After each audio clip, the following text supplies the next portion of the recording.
My twin sister was sitting in front of me, and sent me a text message saying to end myself. I told my mom and she laughed. I've been a long time lurker here and I just need to vent about this because I'm incredibly depressed and I feel alone. I went NC from my family when I first left for college at 18. It lasted 2 years and then it eventually went low contact because I felt guilty about not talking to them. My mom was extremely abusive. She would strangle us, punch us in our backs, etc. You know how it goes.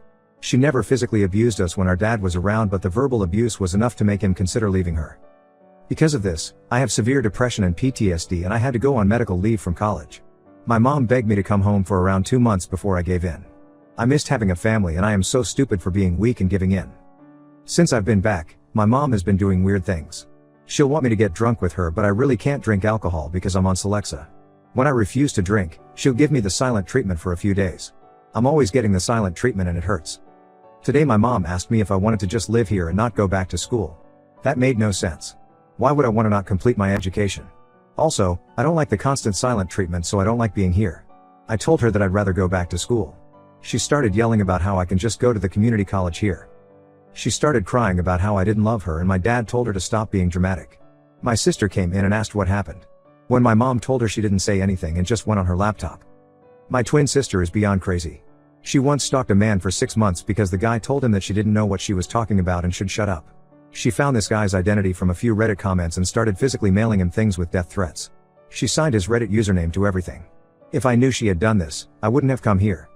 My sister then sent me a PM on Reddit that said, "You dumb bitch. I hate you so much. You're a piece of trash and I'm glad you were raped. No one loves you and no one ever will, and how fucking dare you make my mom upset. She has been kind to you and all she wanted was for you to stay here. You're never going to be anything and I know you've been feeling suicidal, so why stop feeling that way and just go kill yourself? No one will care. Your boyfriend broke up with you last year and I think that just goes to show that no one cares about you. I hope you get raped again, but I should stop talking before you call the cops on me like you used to do to mom when we were kids. There's so much I'd love to say to you, but I don't want you to go snitching and I don't want to be a bully." As soon as I saw that, I started crying and I told my dad. He said my sister was out of line, but he can't discipline her, and if that's how she feels, she is entitled to feel that way. My mom came in and saw me crying and started laughing uncontrollably. I asked my sister why she would do something like when I have only been nice to her. I sent her like $400 a month when I was in school because my parents are poor. I deleted my account immediately and my sister said that she found my account because she put a tracker on my laptop. My dad only said that it wasn't nice. I have no idea how to cope with this. My cousin said that I can move in with them next month when they get back in the country, but that's such a long time away. Update. My hands are shaking, but I am on the way to a domestic violence shelter. I am very afraid. The family who was going to take me and said that my mom asked them not get involved and they don't want to make her mad. She didn't even have to know I was there. My entire family has known about the abuse and they tell me it's awful but have never done anything. I look a mess because it all happened fast. An object was thrown at me and nasty things were said. My life was threatened. I didn't even have time to shower yet. I am at the getting my medicine. The DV shelter is paying for it. I'm afraid of getting judged because I actually rolled out both bed and look awful. But I had to escape. The shelter only gives me 30 days, so at my job interview I think I'll be honest and tell them I really need the job because I'm in a shelter. It's at a cinema, so that would be nice. My friend and her parents live in my college town and said I could stay there. I just have to buy my ticket. Thanks for the encouragement and I hope things will be okay for me. Edit. My dad keeps sending me texts telling me to call him immediately. I am not going to do that. Final update. Wow, so it's been nearly 3 years since I posted on this forum, desperate for help. For some reason, these posts just popped into my head after all this time, and rereading them I just want to hug my former self because I had forgotten how bad things were. I also want to hug all of you for helping me. I wrote down the advice you gave me and I used it. I really did. I may be a little vague to continue to preserve my identity. So here goes the last update to this saga. And it's a happy one. The shelter that I stayed in was very nice and brand new. The staff told me how cramped the other one was, so I'm very lucky that I arrived when I did. After the first day, my nerves relaxed and I could just breathe. There were about 7 other women there and we each had our room with a nice bathroom. I was the youngest there and the other women gave me advice about life and they even did my makeup for interviews. We each took turns cooking, per the rules, and we developed a nice rapport.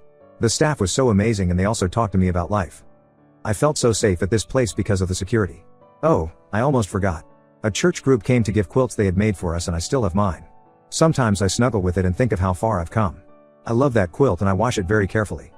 We also had group and individual therapy which really helped. I know every DV shelter experience isn't like this, but please don't be afraid to just leave when things get bad. Family abuse counts as domestic violence. I was able to find a job that paid more than the movie theater offered and I told them that I didn't plan on going back to school in the future. Yes, it was a lie, but there was no way I could afford rent by working at a movie theater. I decided to look for my own place instead of just staying with the friend that offered because I needed stability, and if things got bad, I didn't really have a support net and would have to start over. I had no reason to think things would go bad, but after leaving such a bad situation, I guess nothing felt secure for me. I rented a room and my roommate was never home because he was a truck driver. I didn't feel very comfortable staying with an older man I didn't know, but I had very few options. He was very nice, and because our schedules never aligned, we left each other goodbye notes since we couldn't do it in person.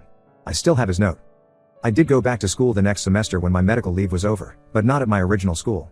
I felt like I needed a fresh start, and my family knew about the old school anyway, so I applied to different schools. I got into a great school. I told my story, of everything I had survived, in the essay. When my sister told me that I wasn't going to be anything, she was wrong. And I think she knew she was wrong in her assessment of me. I graduated this year and I have stability that I've never known before. Although I'm a few years older than I wanted to be when I graduated, I realized that sort of thing doesn't even matter, and the medical leave was beneficial. I just got engaged to a lovely man with a lovely family.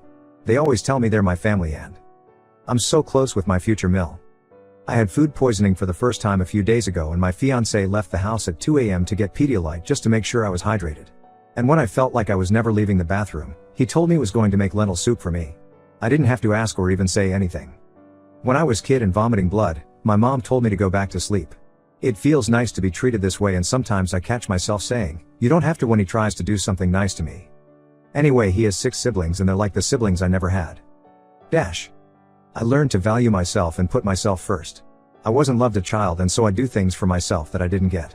No one made me feel special, so I do it myself. I make it a point to buy flowers for myself weekly. A therapist recommended this to me and it makes a difference. No one cared that I was sick as a child, so I make sure that I rest and relax without disruptions when I'm sick. No one valued my personal time or space, so I have days where I don't even answer my phone and just spend time with myself. Things like that. Thanks again to everyone for helping me. When I made that last update, I was crying and I really didn't think I was going to be okay. I was headed to a shelter with a 30-day stay, and I thought there was no way anything beneficial could happen in 30 days. I was very depressed and hopeless, and I had no idea things would have gone in such a positive direction. Story 2. Ida for telling my stepdaughter to stop using period products in the bathroom she shares with my teenage sons. I have been living with my new wife and stepdaughter for about 6 months now. She's 19, almost 20, and I have 3 sons aged 18, 16 and 15. She's a really good kid and she's a good influence on my sons. I really enjoy having her around. My wife and her daughter moved into my house and sold theirs. My stepdaughter's father isn't present in her life, nor is my son's mother. All 4 children share a bathroom. My sons have never lived for a long period of time with a woman, nor have any of them had long-term girlfriends. They had short visitation periods when they were younger, but never longer than an hour, so living with 2 women has been unusual for them. My eldest son, 18, came to me last week and told me that his stepsister disposes of her used sanitary products in the trash can they share, but doesn't use toilet roll or sandwich bags to disguise what they are, and it makes him uncomfortable, which I think is reasonable. My sons are teenage boys and don't want to see their stepsister's period products on full display. A few nights ago I went into the kitchen to grab a snack and she was there doing some work for university. My wife had mentioned that she knew she was on her period, so I took it as an opportunity to have a word with her. I told her my sons were uncomfortable and asked her if she'd mind putting her used products in diaper bags or flushing them down the toilet.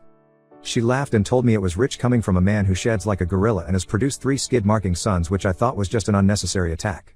I've been nothing but nice to the girl and it's hardly a comparison.